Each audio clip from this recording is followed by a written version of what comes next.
development organizations, which means they are organizations whose main idea or whose main task, not idea to say, whose main task or job is to promote the well-being of people. Organizations whose main task or job or work is to promote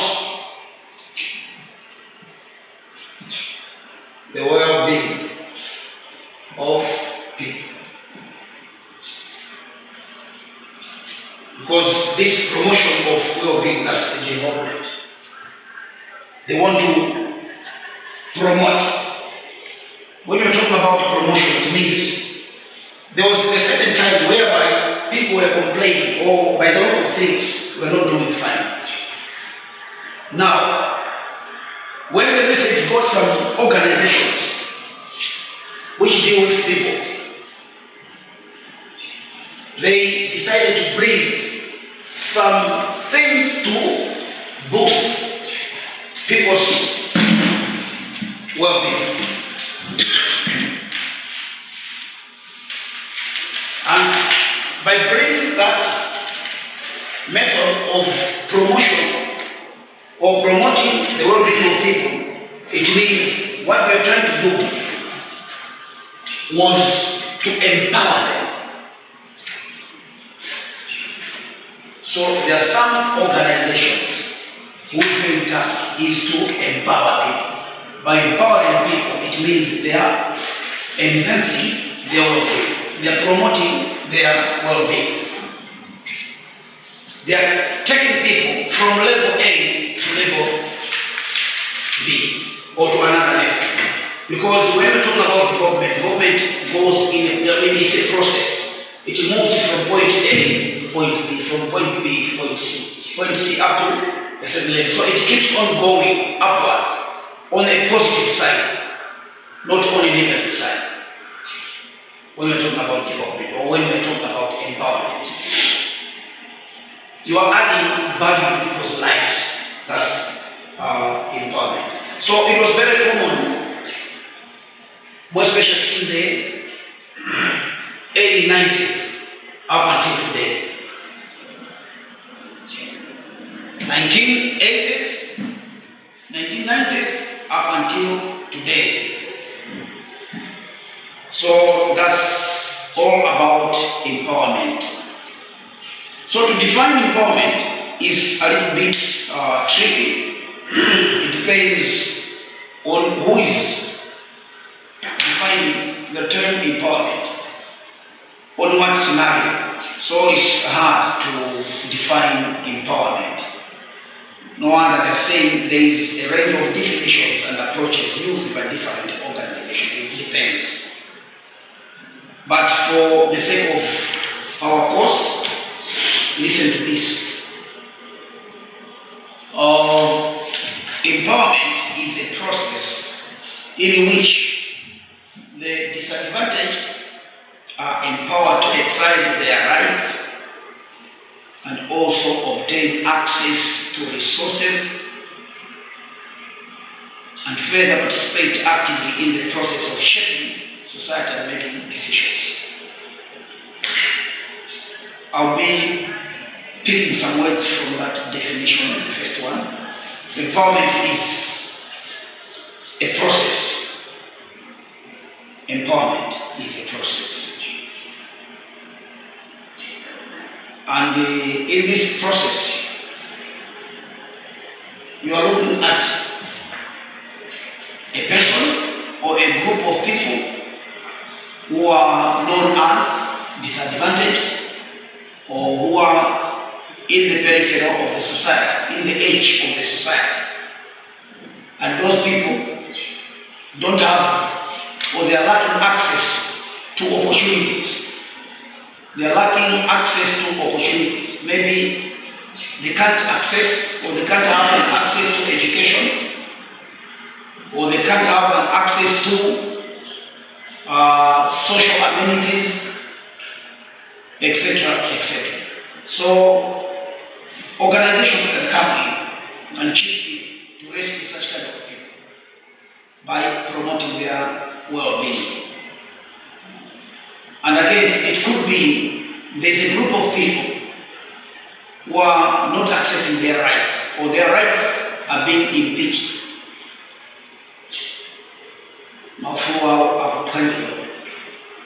And they don't know where to go to and complain.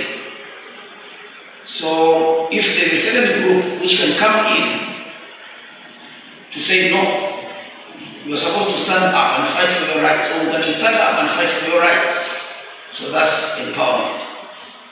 That's empowerment. I can give you a very good example of a Bible story. There is a story in the Bible whereby Jesus Christ encountered with a woman who was caught in adultery. You remember that story? Some of you. Jesus Christ encountered a certain group of people who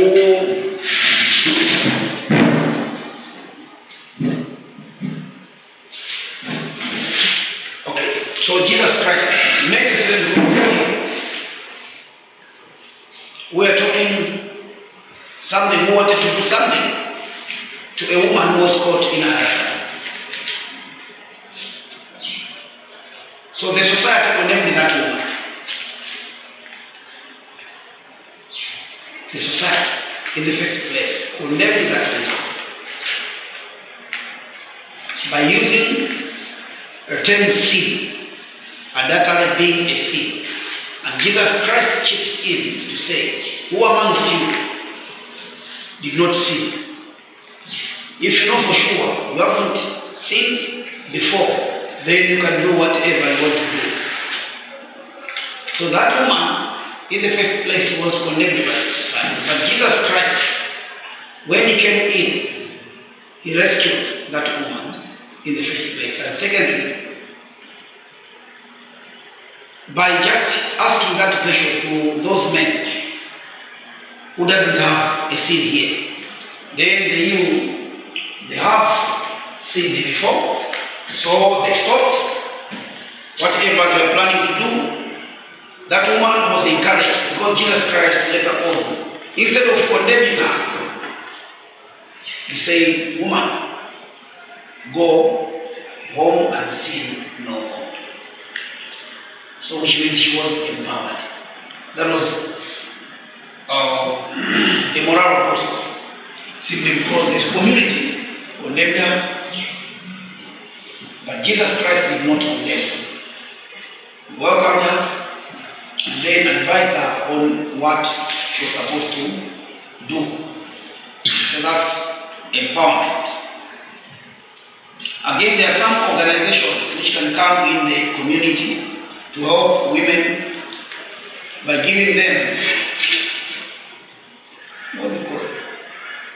Or probably they don't have money to start small businesses.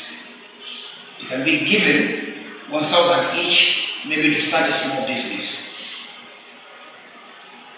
of making small and they sell. For that 1,000, they get 2,000. So by doing every day, which means something can change on their lives. That's empowerment. So empowerment is a process in which the disadvantaged are empowered to exercise their rights, if not their rights, also to obtain access to resources. They don't have any means of obtaining resources, but some people or some organizations can chip in and then distribute some resources to enable them to do some small businesses. And again,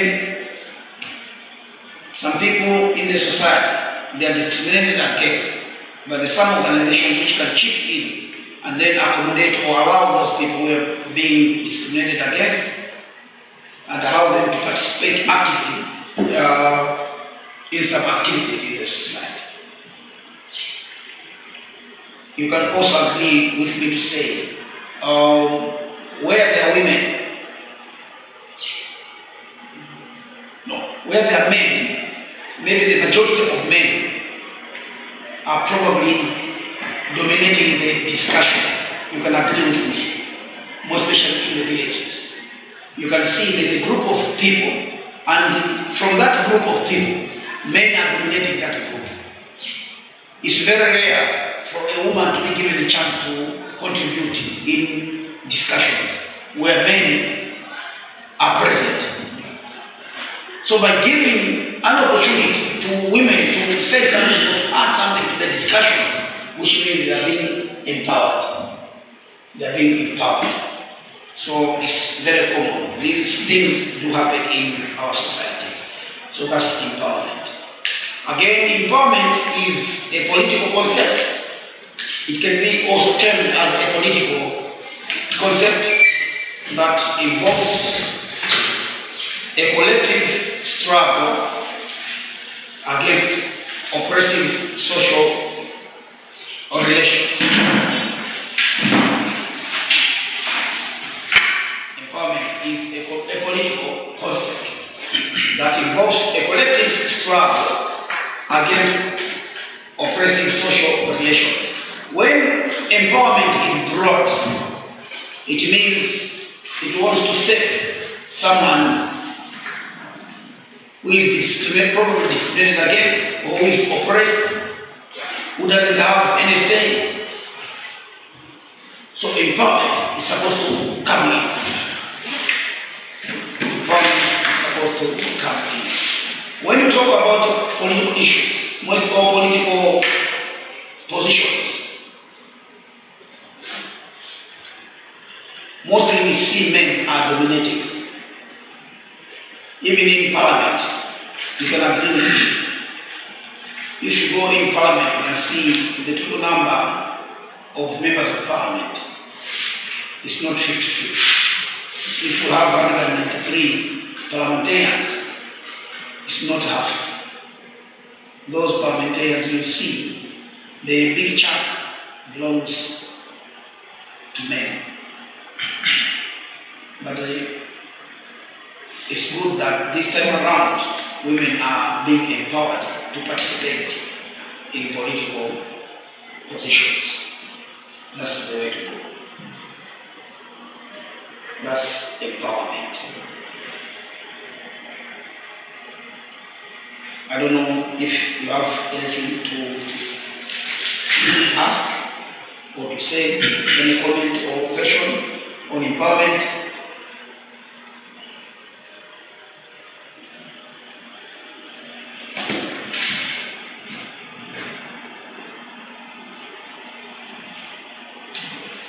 When you look at empowerment again, what does it bring to those people who are disadvantaged, or the oppressed, or the discriminated against? Empowerment brings respect to such kind of people. When they are being empowered, it means they feel kind of like being respected.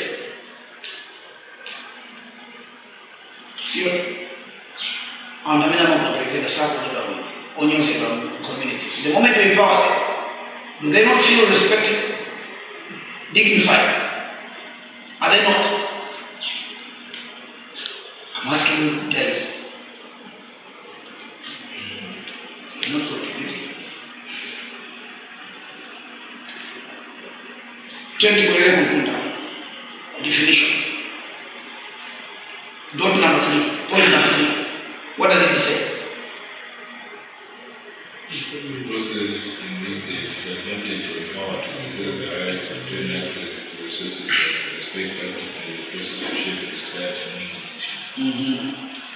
And maybe I should take you further. Point number 2. What is it talking about? Empowerment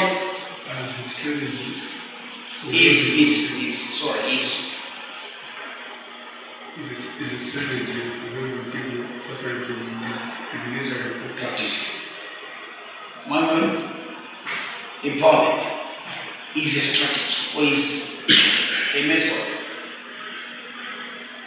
for helping who?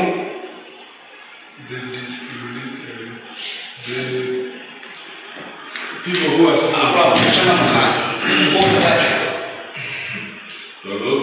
wake up from the slumber. What does it mean, discrimination? What's the main objective of discrimination? Objective of discrimination is to do what?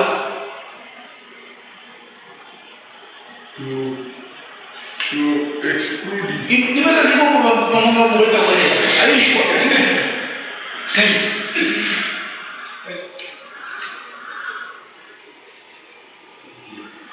Empowerment is a strategy for helping who? people suffering from discrimination. Yes. Yes. Empowerment, to empower, to give power to. You are giving power to who? To a group of people. If it's a group of people, then you are giving that group of people power. They do not have power, they are powerless. If we are talking about the disadvantage, you are giving power to the disadvantage. They are powerless. You know, for example, or the gays. How do people here in Malawi, we're talking about here in Malawi, how do people look at them? Explain to me, how do people look at those people? One sinners, isolated, discriminated against. Sure.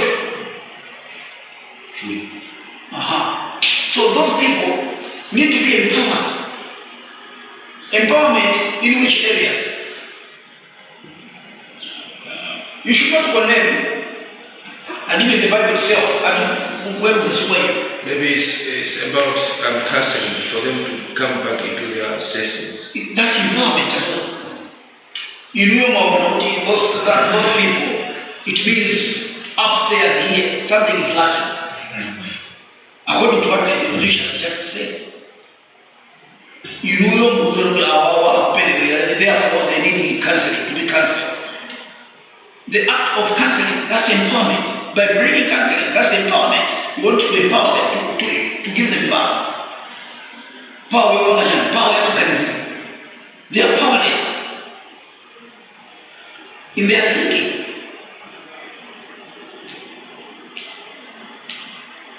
So, empowerment is a strategy for helping such kind of people. Those people are being considered to be sinners. They bring them, take them on board in the society to avoid discriminatory practices. Such kind of people, they don't have an access maybe to a lot of things simply because they belong to that particular group. When the society doesn't approve of it, it's against that kind of, behavior or whatever they're doing. So they need to be empowered. No wonder here they're saying,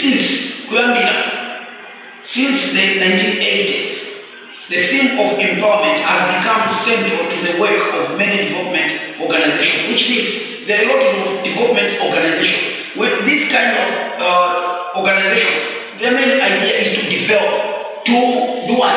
The whole thing of you, to promote. These organizations are there in the society to promote the well-being of people. Our community, to promote, to enhance.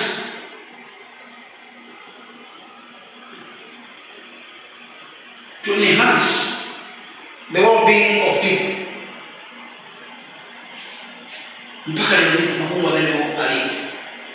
Youth empowerment, women empowerment, and so on and so forth. The main idea is to empower or to promote the well-being of the youth. Because most of the youth, they are facing a lot of challenges, lack of employment. They need to be empowered. How can you empower those guys who don't have jobs? I'm not saying because if they are not working, if I think they are working, they will be getting money for their what? For their basic needs, whatever they want. They can go out, market and then buy whatever they want. So they don't have money. How are you going to help such kind of group of people? Empowerment. What kind of empowerment? Loan. And then you want to promote the well-being of animals, the youth, the lesbians, the gays, those people who are suffering, those people who are in the disadvantaged part of the society. No one empowerment is brought to them.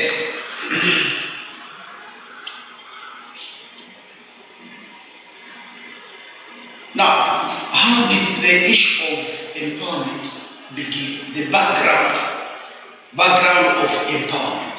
How did it begin? They are saying the actual term empowerment was first commonly used in association. Yes. I think it was the president before.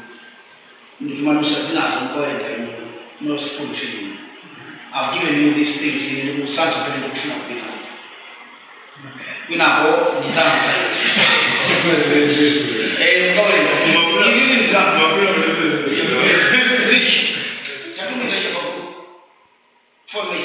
After class.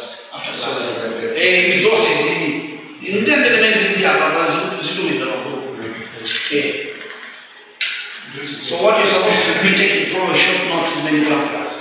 It is to do such ideas, so people who want some brown. Okay.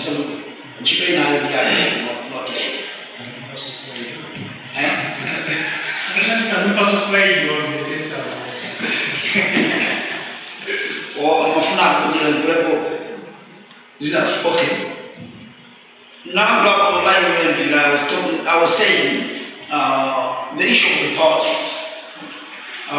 When you're bringing involvement to such a group of people, which is probably suffering from discriminatory acts or practices, it means you put in your mind a lot of things. One, those people are not being respected. They are lacking respect. Now, empowerment brings to them respect. It also brings back dignity. They are not dignified. And the people see when another said, now, when empowerment comes to such kind of people, they feel rejuvenated. Now, I'm like this woman. Community, look at that community, and even that community was, what kind of a community was that one? Why only bringing one most or good I mean, community over there, can you see that? Yes, sir. Mzima ina nabo zikaliao mbaba kupita kwenye kuchukua msichana tena mpaka ile. Why did they bring Mzima? Only they brought only woman. Chukua mzima. Can you see that? Which means this society was just good at condemning women. Sima kuta smart. My feminists wina issue wina kaya hapo sasa wina ndio so in sure you only get to in Kali. Why only bringing Islam, which means that community was a community. Maybe according to their values and norms of that community. Ndio kuonea Mzibana anashika kwa kutini. Ana kwa tuna kapute, akadesha. Inunguza ushuma kwa baba uzubai kwa chini, munchi mtani. Now you are condemning woman, you will see a woman and a woman like this. You're supposed to bring both of them. Your sin. So the sin only counted by the man.